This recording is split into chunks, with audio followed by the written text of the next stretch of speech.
Thank you, all of you, so much for joining us for panel 2 of the FRI Hot Topic Hotline, a discussion of optimal transmission planning and development for 2022 and beyond. The first panel is available on our YouTube channel now, FRI-Mizzou. Most of our Hot Topic hotlines are up there now, and I believe the Crystal Award presentation is still available there. So feel free to hop on over there after this is over and check it out. We're going to get started on panel 2 here pretty quickly. I want to thank Commissioner Sarah Freeman for being our moderator today, Commissioner Rex Shafin for joining our panel, Krista Tanner for joining our panel, and Jennifer Easler for joining our panel. We're all very excited about the conversation today about emerging policy issues related to transmission planning and development. I'm going to let them do most of the talking because they're who you came here to see. So please enjoy. Thank you so much for joining us.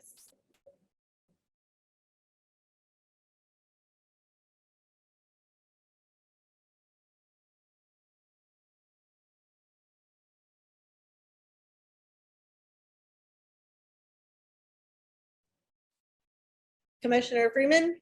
Yeah, thanks. Sorry, I got a little off track there. My apologies, everybody. I just want to say welcome. Thank you, other Sarah, for that introduction, and welcome to my panelists here, Cliff, Krista, and Jennifer. And let's get things started. To start off, I'd just like to invite each of you and give you an opportunity to make some opening comments on the topics, that we're going to be discussing throughout today's webinar. If you can, limit your opening statements to a couple of minutes each, but let's hear from your perspectives and your organization's perspectives about your desired outcomes for the ANOPR that's under consideration now, as well as the engagement that's taking place between the FERC and the state regulators through the joint task force that's already met a couple of times at the last 2 NARUC meetings. So if it's okay, I'd like to start off with one of the joint task force members, and that's Commissioner Rex Shafin. Thank you very much. Good morning. It's a pleasure to be here. I wanted to make 3 points in my 2 minutes.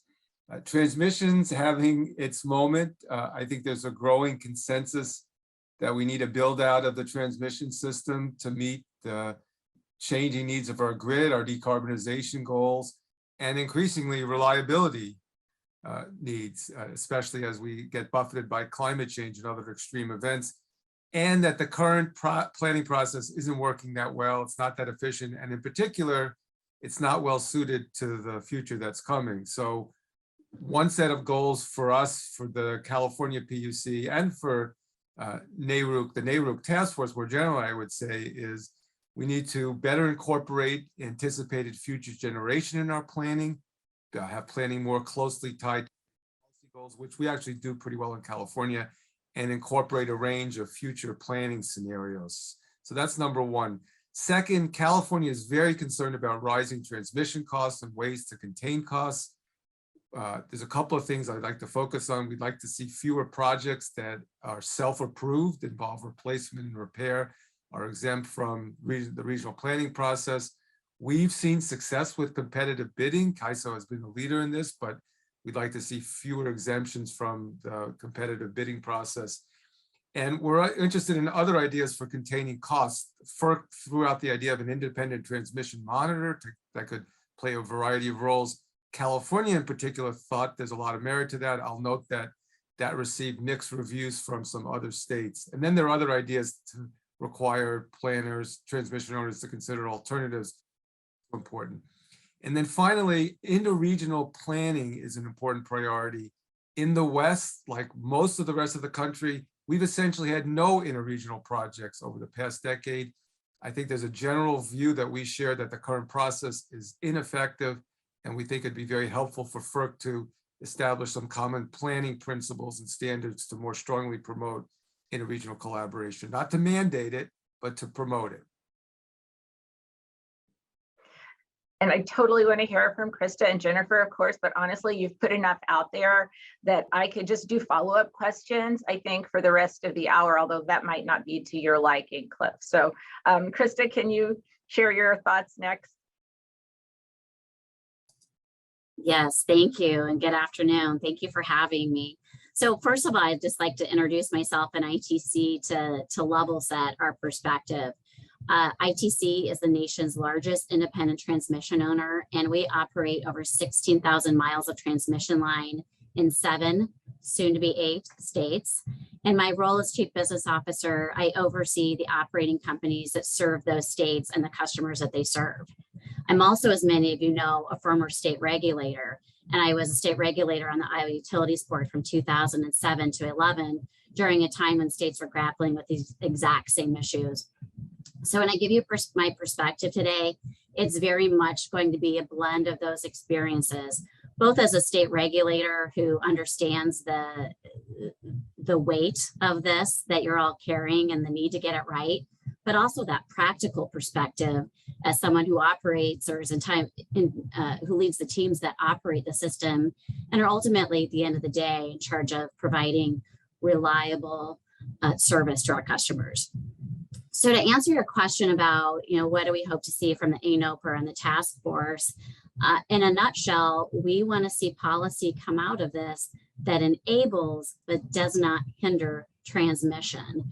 And more specifically, we'd like to see a framework that does incorporate the views of the states. The states are our thought leaders, right? And the state commissioners are closest to the customers and to the ground. And we really want to see a policy that enables these regional differences and lets the states have a voice. We're really encouraged by what we've seen so far in terms of the discussion. And we really think that the states can provide guidance. And so, at a high level, what are our ANOPR comments? We want to see more holistic planning, as the commissioner just stated. We want to see them taking into account all the broad benefits of resiliency and reliability and public policy goals. But back to this theme of policy that promotes, not hinders.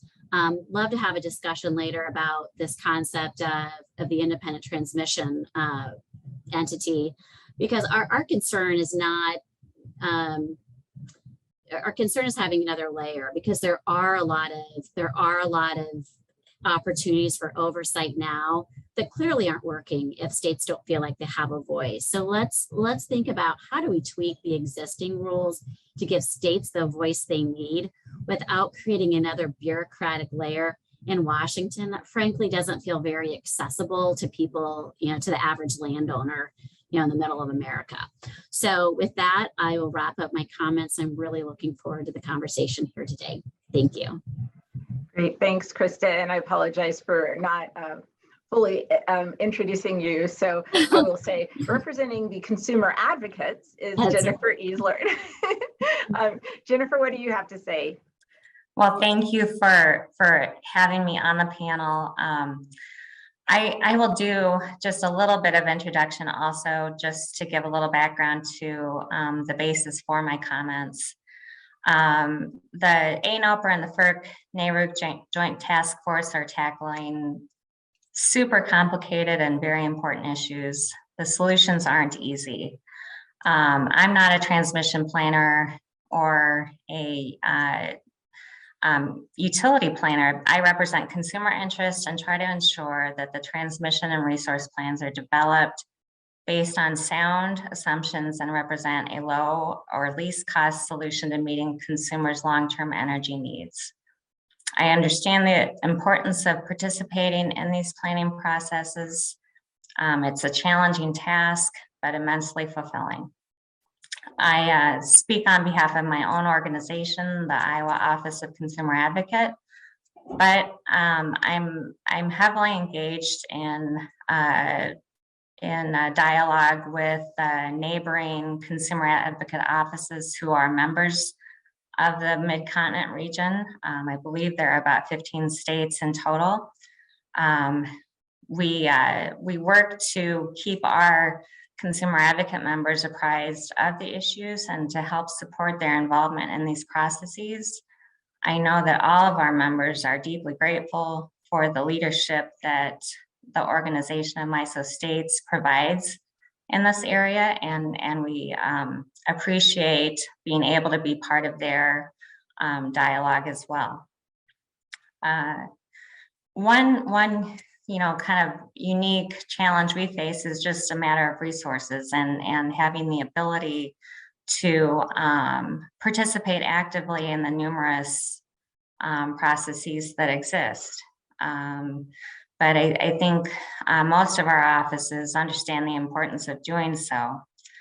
And reviewing the comments that consumer organizations submitted in the ANOPR, I'd like to focus on a few key areas where we're hopeful that FERC can make some progress. We would very much be interested in achieving some changes that help ensure that cost-efficient planning principles and the opportunity for meaningful input in a transparent transmission planning process are achieved. We'd also very much like to make sure that transmission costs are diligently managed and subject to regulatory oversight for the benefit of energy consumers. I'd say those are our two leading considerations. The barriers to consumer advocate and to some extent regulatory participation are varied, including differing obligations and standards for local planning efforts, limited or incomplete resource plans that drive transmission projects, access barriers to information, and the inability to evaluate modeling inputs for models we don't have access to, can't afford, and may not understand without having PROMOD expertise on staff. We think that those are impediments that can be addressed. In my area of the country, we have seen a fair amount of transmission investment. It is happening. Our customers are seeing increasing transmission rates. So we're very mindful of that current situation as we're looking at the next set of long-range plans that will most certainly bring additional costs, but we're hopeful that along with those extra transmission costs, we will be seeing the benefits of lower overall energy prices for our consumers. Consumers are rightfully concerned about transmission rates and the prospect of higher rates. I think, one key thing is these planning processes are moving forward quite quickly, and we're hopeful that we can find a way to make sure that regulators, consumers, and use stakeholders are involved in helping formulate the plans for the future. Thank you. Thank you so much. And I want to say that we at OMS are thrilled to have you and your colleagues in the MISO footprint as associate members of OMS. And I offer myself as a resource to you to strengthen that relationship as well and make the best of the situation for all of us. Mm-hmm. My plan was originally to go into, a discussion, some questions about benefits and then cost allocation, but I'm already wanting to diverge just a little bit. If we could go ahead and talk about the IMM issue just briefly. Cliff, thank you for bringing it up. It was an interesting question for us in the state of Indiana. I personally saw value in the concept. I wasn't sure exactly how it would work if it were a national type oversight role versus oversight within perhaps each RTO or ISO. And so I'd like to hear each of your thoughts on it, the pros and cons of doing it and what might make it a workable possibility. And again, since this is totally off the cuff, keep it as brief as you feel comfortable. Well, there are lots of different formulations that this could take, Sarah, and I don't have an absolute one-size-fits-all answer. we're really concerned, as I said, about rising rates in California. There are lots of sources, but transmission costs are the second biggest. They're a far second to wildfire mitigation costs, but they're very, very substantial. And we know to deal with the grid of the future, we're going to need a lot more transmission. It's great to have competition. We like IT, you know, we like independent transmission owners too, but we're looking for all kinds of tools to get a handle on costs. Some states raised the concerns about duplication with market monitors, independent market monitors. I think we can work around. Yeah, and I'm sorry, those. I know I said IMM, I meant ITM. I am so sorry for ITM. my misspeak. No, I realize that's what you were asking. I don't think it should be at a national level. I think it should be at a regional level. And I think it serves different roles than the market monitoring function. It could do a lot of different things. It's not necessarily having I don't think we envision it of having yes, no approval authority, but it could do things like benchmark costs or look at how actual project costs correlate to the estimated costs. It could look at the prudency of capital expenses, just provide more transparency into the process. There's a concern that some states raised about how this would work in non-FERC jurisdictional regions, and I think that is something that would have to be carefully considered, as well as the potential overlap. As I said, this is met with a mixed reaction from some of the states. So I don't know if FERC is going to proceed with doing it. I suspect that it's going to address some of the bigger issues like cost allocation, generator interconnection, characterization of benefits before it gets to this independent transmission monitor, and we'll partner that with other ideas. Thank you, and thank you for being able to read my mind when my mouth got ahead of myself a little bit. Jennifer, I'd like to ask you next, and specifically, could something like an ITM be a way to help, especially state regulatory and consumer advocate bodies who don't have the resources like you were mentioning, especially with access to modeling and planning processes?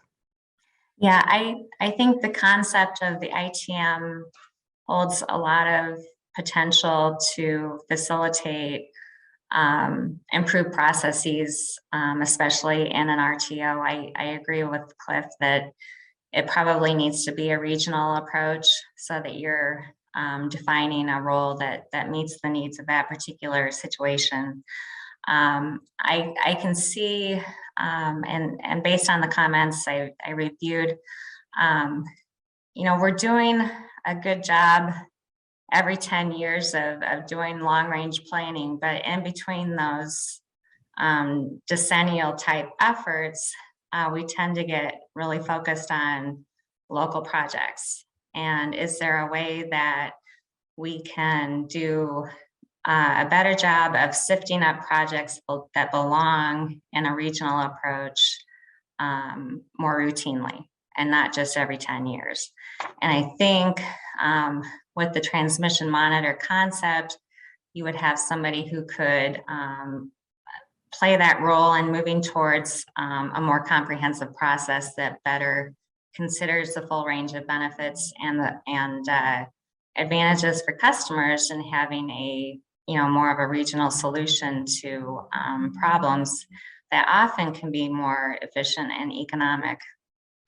The second role that the ITCM could play is I think what Cliff was touching on, and that is helping to make sure that there is transparency and that we are having a good look at local projects and making sure that there are cost controls in place where we don't have competitive forces bidding on projects, trying to insert some cost controls and protections in that process to make sure, and I think stakeholders would feel a lot better about paying higher transmission rates if they were really confident that the planning was efficient and effective and getting at the best solutions.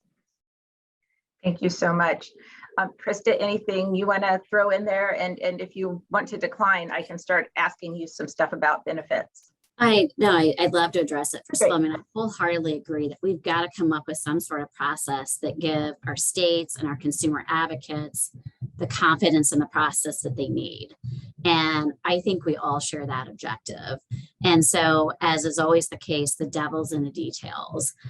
We came out pretty strongly against the independent transmission monitor because we think it's an additional layer.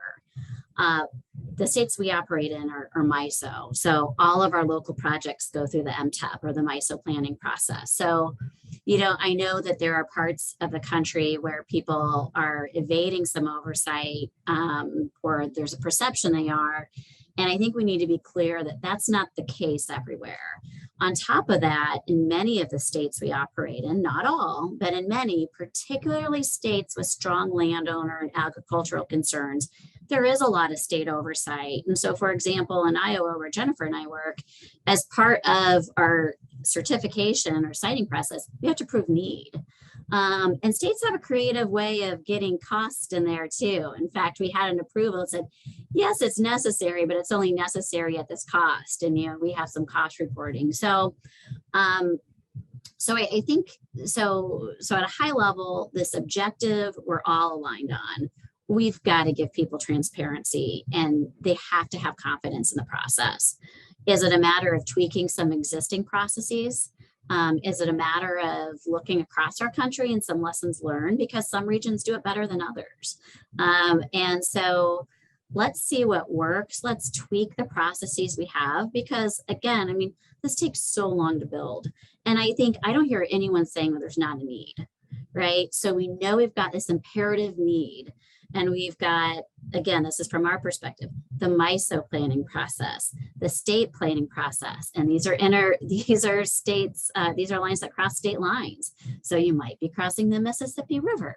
And now you've got the federal process in there. And so we have all of these approvals that we need. So let's streamline what we have and give that oversight, give that transparency to states that they need. And I think we can get that. And that's the beauty of this task force, is I think that the states who are closer to the ground can really come up with some practical solutions. So we just don't think, so we are totally on board with the objective. We don't think it's the right solution, but very happy to be part of the conversation to find what that is. Fair enough. Thank you so much. And thanks to all of you for letting me chase that shiny object a little bit, because I found it so interesting. But just to get us back Sarah, on, yeah, can I ask you a question? Turn the table. Yes. Did your commission have a view on, does it have a view on the independent transmission monitor? Did you guys file comments? We, as a state, did not file comments. You can imagine that we were very active in anything that OMS filed. But we found ourselves strongly aligned with the OMS overall position. But like I said, I personally find it interesting. Again, not sure if it's the best way to do things right now, but I like the way Krista phrased it, that we're aligned on why we want this, right? So I hope we can find something that does accomplish this, because the need is great. And even though it takes so long to get things moving and built, the decennial process that Jennifer was describing isn't fast enough either, right? So just because it takes that long to get something up and running, we shouldn't wait that long to start planning the next iteration. Got it. And Thank you. feel free to throw things back at me. That's only fair. All right, Krista, let's stick with you a little bit and start us talking about benefits, because you know, that's always the big, well, a big question of the day. We can argue whether benefits or costs are the bigger of the two issues.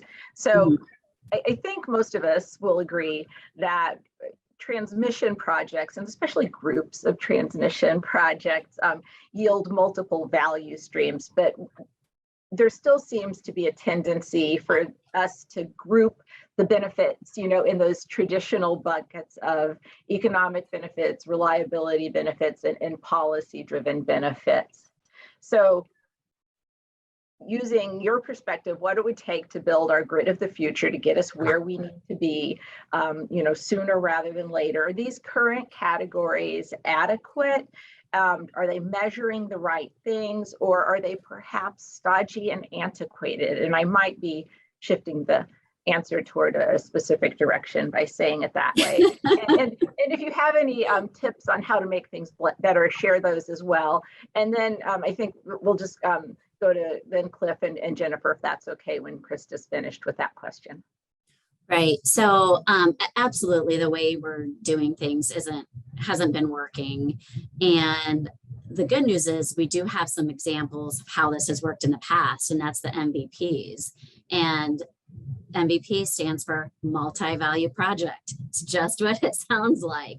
We recognized, we came together as state commissioners, that these lines do have multiple values. They have economic values. They serve state policy goals.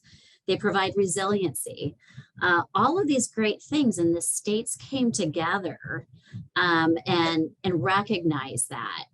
Where it gets tricky is then who receives those benefits, and that's where we get stuck. And so I do think that we have the roadmap for how we do this, and we're trying to do it again. I mean, many of you know that MISO filed a proposal at the FERC to slightly tweak their MVP tariff to make it more applicable to today's landscape. And we're really confident that we came up with that. And I wholeheartedly agree with what Jennifer said, and we said this in our comments in the ANOVER. We have to do this holistic planning more than once every 10 years. We need to be taking this holistic approach all the time. That's not to say there's not a role for local planning. Of course there are. I mean, there are some projects that are purely local and that are time sensitive because they are solely largely reliability projects. And we have to continue to streamline those, but not without oversight and not without looking at asking ourselves a question, hey, can this line do more than one thing? Can we be smarter about this? So absolutely, we need to do it. Good news is we have done it. We have a roadmap, and with the great leadership we have, I think we can do it again. So I'm going to follow up a little bit before we go to Cliff. Am I hearing that the existing categories of economic, reliability, and policy are enough, but you could fit more in them? Well, that's interesting. I'm sorry, go ahead. No, I mean, because I struggle with that. And also, and you guys, Cliff and Jennifer, think about this too, are the policy benefits that were drivers in the past and for which we were, able to quantify, I guess. Mm-hmm. And as those are defined in both Order 1000 and then specifically in MISO's MVP tariff, which I feel everybody should have memorized by now, are those still the types of policy drivers we're talking about now? Or are those changed enough that we need to redefine them? I think those are a good first step. I think we have to add something on resiliency. Okay. So, does the current definition of reliability cover that? I don't have it memorized. I'm sorry, Commissioner. So I don't know if it does. So, if we interpret it broadly, maybe we have the rules, but gosh, look at where Jennifer and I live. Okay. In the past year and a half, we had a derecho in the summer of 2020. We had a derecho in December of last year, and we just had tornadoes, heartbreaking tornadoes this past weekend. These extreme weather events are not going away. It's the new normal. And so we have to be planning for resiliency. And of course, we all know about Winter Storm Uri. I mean, we could have a whole conversation on this. So we absolutely have to plan for resiliency. Is it covered? I think it is, but if someone needs to be hit over the head with it, then that's certainly an area where FERC could help us and say, RTOs, you got to be planning for resiliency because this stuff isn't ending anytime soon. Great. Okay, so now Cliff, we've expanded the buckets to include resilience and throw in wildfires. Talk about that too, because wildfires, drought, extreme heat events. We've got all the biblical plagues in the West. I agree with a lot of what Krista said, and that we absolutely need to expand the category of benefits that we're considering or are considered typically now. Whether or not you do this by expanding the existing categories, which is probably the easiest path, or adding new ones, I don't think it matters that much. We just need to have a broader view, and you can see that reliability could easily be extended to include resilience. If you think about economic projects, if you're connecting to lower cost resources, that can help mitigate market power, that can increase resource portfolio. There are multiple additional benefits there. I think it's really important to underscore another thing Krista said, that we have good models out there that for how this is done. It's not just MISO, SPP's done it, CAISO's done it, New York ISO has done it, so FERC can leverage all of these examples. Without question, in my mind, we need to include resilience as a benefit. As Krista said, extreme events are not going away. The grid has been challenged in unimaginable ways already. It's just going to continue, whether or not it's hurricanes in the east or derecho and winter storms in the Midwest and Southwest, and the biblical plagues I alluded to in the West. You know that the grid needs to become more resilient. One question on resilience is, what should FERC do? And I think we argued in our NARUC comments that, and we said that in the most recent task force meeting, that resilience is inherently a regional concern and it should be defined regionally, but FERC should give us guidance about how to establish the criteria. So guidance, but not how we do it in each region. I should also note that I think there was quite a bit of support among at least 3 of the 4 commissioners for addressing resilience. Commissioner Phillips, Chair Glick, and Commissioner Clements. A lot of support from the other states on the task force. I want to just respond to couple of other things you said. Yeah. I agree with expanding, to the extent that this is what you were suggesting. I agree with expanding the category of policy drivers or public policy benefits that are cognizable. It should be not just federal and state policies, local policies, corporate commitments, utility commitments. I think those all should influence how we do transmission planning. And the other point I wanted to make is, I think the time horizon over which benefits are considered needs to be longer. We've argued it should be maybe 15 or 20 years or longer. I think that better corresponds to our longer range goals, including our public policy and decarbonization goals.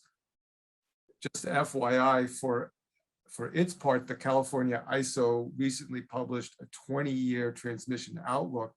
It's not in its tariff, it's in addition to its traditional 10-year transmission planning process, but just to give some sense of what the needs are out there and where we're going to be going, what we're going to have to spend likely. And that outlook helps inform and better evaluate some of the immediate projects, because if they can help with realize a longer term set of goals, we want that information.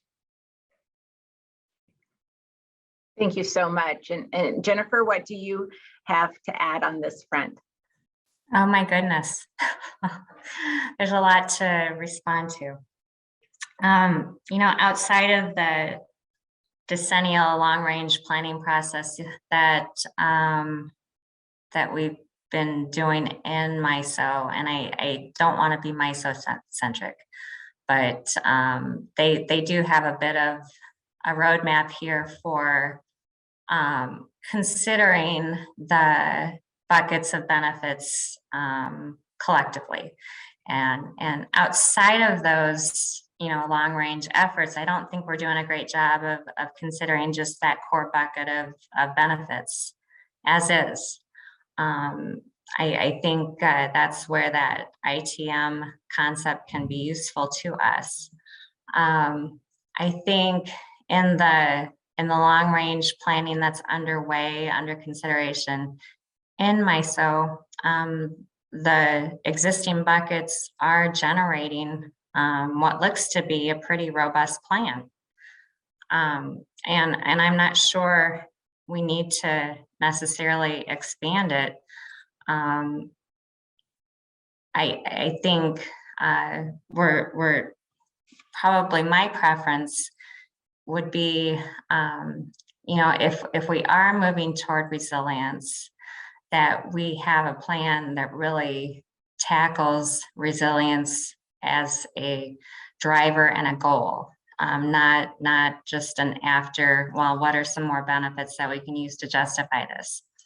And what I mean by that is, I think you need a transmission plan that considers not just the resources of the moment, and that is wind and solar are highly dominant in our plan.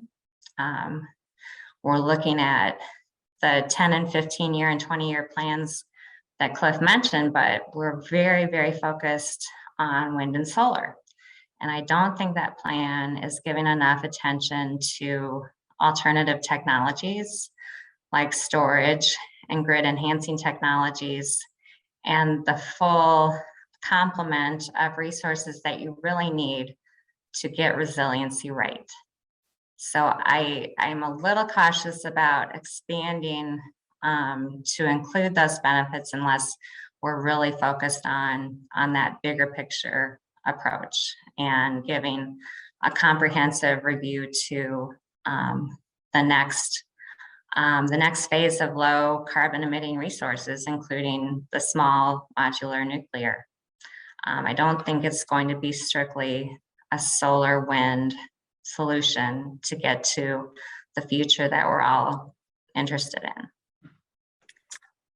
I know there was some more. Yep. Yeah, I think, let's see. And you know, one drawback of not having of focusing too much on solutions of the day is I don't think you're going to necessarily end up with a plan that is a least regrets plan. You're going to end up with a plan that's designed to integrate tens of thousands of more megawatts of wind and solar, and we're not really necessarily planning for, well, where might nuclear go, where might batteries go, where might grid enhancing technologies better focus our planning efforts. So I see that as kind of the next phase. Well, thank you for that thoughtful response. I did have a couple more questions about benefits, but looking at the time, I think we should probably shift over and talk about costs a little bit as well, and then hopefully have some time for questions from our audience if possible. So the ANOPR itself and then the charge to the Joint Task Force called out 3 issues: planning, cost allocation, and generation interconnection. And again, any single one of those would fill days and days worth of panel discussions. But cost allocation has definitely, risen to the top as one of the more difficult and controversial issues, for sure, near and dear to my heart that it is.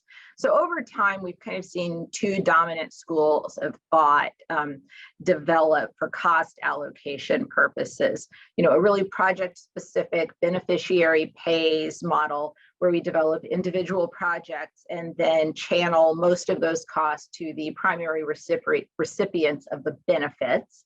And then what some might call the rising tide school of thought, which is a more portfolio-based approach in which the benefits are spread and balanced across perhaps a geographic footprint, such that even though certain individual projects may be more beneficial to some than others, the total benefits of all the projects together benefit the entire zone footprint, whatever area you're talking about. And so everyone shares pretty much, well, not equally, but proportionately, I guess is what I want to say, in the costs of those projects. So looking ahead at what's really going to be super expensive for as far ahead as we can possibly see to accommodate all of the future drivers and challenges, how should costs be allocated? And Jennifer, we'll go ahead and start with you, and then we'll do Cliff, and then we'll finish with Krista and see what the audience has to ask. Okay. Well, thank you. When I was preparing, I was looking back at the cost, the price tag for what we're looking at. And the indicative price tag in August of 2021 for the MISO long-term project, our planning initiative, the price tag was about $165 billion. Now that includes the generation, the new wind and solar that comes with it. So I want to be fair there, but the price tag is really enormous.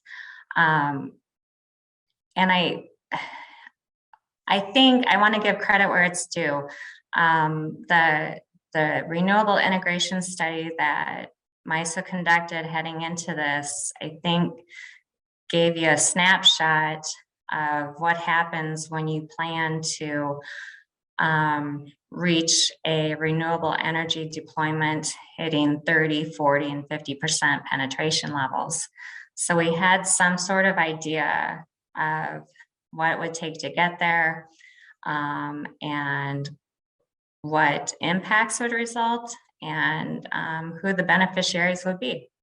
So we had kind of an idea that the wind-rich regions would be developing a lot more wind, and a lot of that would be flowing toward the load centers to the east, and really displacing some of the CO2 emitting and higher priced fossil units in the eastern market, or in the eastern part of MISO anyway. So we had a pretty good idea of here's how we get there, and here's kind of how the benefits shake out. And we also could see that it wasn't providing the same level of impacts to the south region of MISO, probably in part because of the transfer limits that are there, but maybe other reasons. So I think the current method of trying to assign benefits where the beneficiaries to the beneficiaries, I think MISO's doing a good job of it, and it definitely deserves a look. So, I think we're kind of in a hybrid. You asked, are we in the, what is the second option, Sarah, that you were asking about?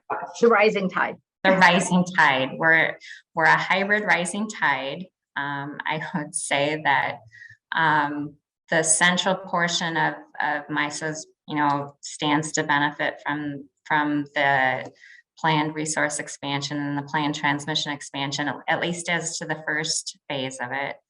And so kind of focusing cost allocation where those benefits are flowing makes some good sense. Thank you. Cliff, I'm going to turn to you next. And since you brought up biblical plagues earlier and we're talking rising tide, I want to see if you can fit in a parting of the Red Sea reference in your response, and I will give you bonus points. Oh my God, that's like a triple. You blew me away, Sarah, with that question with the triple references. I don't think I can top. I don't have anything that will part the Red Sea. This cost allocation question is too gnarly and difficult. I don't have the godlike powers to part the Red Sea here. I would just by way of context, we've spent in our task force meetings, we've spent quite a bit of time on this and related cost allocation questions. And for those of you who aren't following the play-by-play, one interesting thing that's come out of it is folks don't seem to think that we need to change radically the existing set of cost allocation principles, that they provide enough flexibility and guidance. But there's a lot of discussion about how those should be interpreted and what they mean, and including the question that you've posed. I have a somewhat different take, I think, than Jennifer. I don't think the best approach is individual project beneficiary pays allocation. I think it's hard to identify all the beneficiaries. Actually, Chair Glick made this point at the last meeting. It's hard to quantify all the benefits. Individual cost allocation decisions could be quite controversial and contentious. MISO has probably had better success than many of the other RTOs through its planning process. But when you have long, far-flung regional projects that bring resources to load from far away, crossing state lines, it could be particularly hard to come up with agreement among the parties and the utility owners in the states on those projects. So I like the idea of what you call the rising tides approach, the portfolio approach. Order 1000 does not require that every individual project meet a cost benefit test. The portfolio approach is fine. And with a portfolio approach, project benefits, they tend to even out. It's easier to find positive benefits for a region or state or part of a region when viewing the projects in isolation. The Brattle group actually did a very interesting presentation to our NARUC group, and they've done some excellent analysis about how portfolio allocation can really reduce conflict, and how this broader set of benefits is more stable over time. It's more distributed uniformly. It's easier to implement, of course. You have fewer individual cost allocation decisions. And we heard quite a bit of support in varying ways for this approach during our last task force meeting. I mean, everyone's wrestling with how difficult cost allocation can become, and especially how difficult it's going to become as you do public policy driven projects. Thank you so much, Cliff. And thanks for playing along with my silly question there. Krista, we'll let you finish up on this one. And since you started us out by reminding us of your dual areas of expertise here, I'll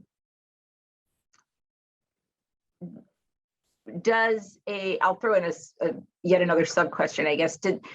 Could a more transparent planning process yield greater confidence in the resulting projects, so more people find postage stamping, peanut buttering across the portfolio acceptable?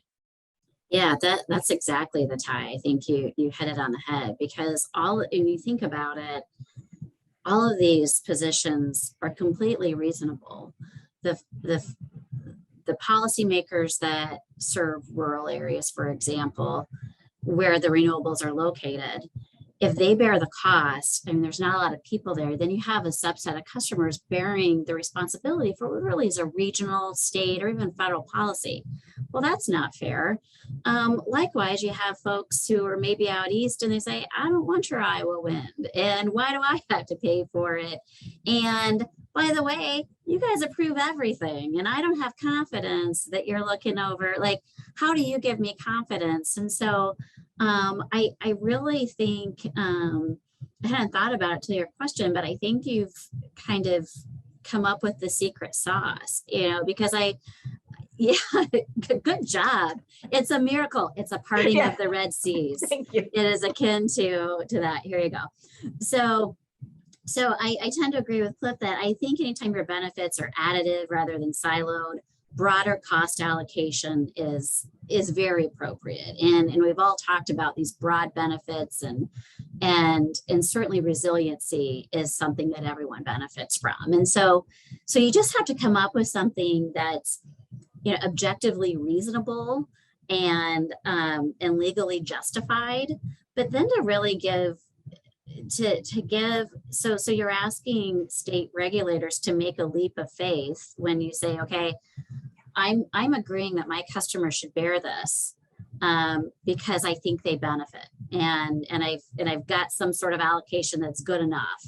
I think we need to give them that added layer of, okay, how do I feel good that folks in Indiana aren't approving things willy-nilly without any sort of oversight? You know, so I think I think they're very related, and I think that's a really good point, and they go hand in hand. Thank you. We did have a question pop up in the chat, and I'll read it out in case somebody isn't looking at their chat, and then you guys can jump in whatever order you like, maybe a minute or so answer, and then I think we'll go ahead and close after that, because I'm sure all of us have an appointment or something coming up at the top of the hour. Dr. Sekuda asks, to what extent are some of the state level constraints legislative rather than something state commissions can address on their own? An op-ed in Utility Dive yesterday specifically addressed ROFRs as one such a case. Anybody want to start there? Can I take this one? Yeah. Yeah. And just because we operate several states that have ROFRs, and so I think maybe I have a different opinion than I didn't read the article, but I don't think ROFRs are constraining. In fact, it's just the opposite. You know, we were down a path of building these MVPs, and then competitive bidding, at least in the Midwest, had a chilling effect. And I know I gave this example when you and I were together in NARUC in November, but I use this example all the time for the state of Minnesota with the Huntley-Wilmarth project that we built with XL. And because there was a state ROFR, it was the State Utility Commission, not a group in MISO or some other federal group, that decided the route. And you cannot separate the route and design, which are inherently state issues, from the cost. And so if you really want states to have a role, I think you need to give them the freedom to make those decisions and not have some committee competitive bid find it. Because to get to the end of what happened in Minnesota, the Minnesota Commission had a choice between 4 different lines. And I would recommend this order to anyone. They did not choose the least expensive route. And there's great language in there saying, least cost is not always, what we want. They chose the route that enabled double circuiting versus a single or a standalone pole, because it would reduce the landowner impact. And so instead of having an adjacent line and taking up more framework, we're gonna double circuit along an existing line. We're gonna have a steel monopole versus H-frame, because again, that takes up more agricultural land. And these landowners are bearing the burden of this for all of us. And so it's eminently reasonable for a state to decide, I want a steel monopole double circuited instead of an additive duplicate line with wooden H-frames, right? And then there's the resiliency piece. We have derechos and tornadoes now. Steel monopoles stand up better. They might be a little bit more, but in the long run, more cost effective. That's a state decision. That's a state decision all day, every day. They also decided to route around some environmentally sensitive areas and some economic areas for economic development. And I think if you give states the ROFR so that they can make these routing, so you can tie routing and designing to cost, because you cannot separate them, then you're going to have states have more skin in the game. And so I think ROFRs enable the build out, because it lets the states decide, here's where this line goes. Not someone in Washington, not someone in Carmel, no offense, it's a lovely place, but to have someone else make these decisions that are inherently state commission decisions. No offense, because I'm in Indianapolis. It is an entirely different thing. It's totally different. Okay, Jennifer or Cliff, whose response is going to be the more contrary to Krista's? That's who gets the last word. Well, I disagree with, sorry, Jennifer, you can disagree too. I think we can accommodate all the state interests we need to. I think rights of first refusal are anti-competitive, incumbency protecting. We don't need them. They undermine first competitive bidding. approach. I can't see a rationale for them. You do not, that does not mean you have to select the least cost project if you don't have rights of first refusal. We have enough, we have our utilities, our incumbent transmission owners spending so much money on transmission already. We don't need anything, any additional advantages for them. That was a typically milquetoast response from Cliff. Jennifer? Thank you for letting me squeeze in a quick word. And I agree with Cliff generally. I think competition is a good thing. We do have a ROFR law here though, so we have to deal with that reality. And we have to have our, because we don't have the competitive bidding available to other developers, we need to enable our commissions to be doing that type of cost scrutiny and to give them the confidence that they do have that authority to do that. and perhaps that's something that FERC can help them understand that they can do. Do I get a sir rebuttal, Commissioner? No, sorry. 30 this seconds time. or less. Oh, no, I honestly, I'm already past time, Okay. Krista. You're good though. But that's the beauty of this, right? We're all gonna learn something. We're all gonna share diverse viewpoints on it. And I think we had fun. So we'll end on that and I'll turn it back over to Sarah Kent to close things up. Oh, look, there she did in the chat as well. And I'll say, please do always check FRI's website, your emails, because they have so many great events going on. Sarah? Thank you so much. Yeah, we're so excited. This went great. You guys did. You had fun. I had fun. I think other people had fun. It was informative. It was wonderful. Thank you so much for your time. And thank you all for being a part of this. We at the FRI are always trying to create new spaces for conversations like this one. And it goes a lot better when everyone participates in the conversation. So thank you so much. We'll have this one up on our YouTube website, and the part 1 is already up there. I put a link in the chat so that you can just click that link and fill out a little survey to help us continue to create good programs like this one. Have a wonderful afternoon. Thank you so much for joining us. Thanks. Thank you. Bye. Very much.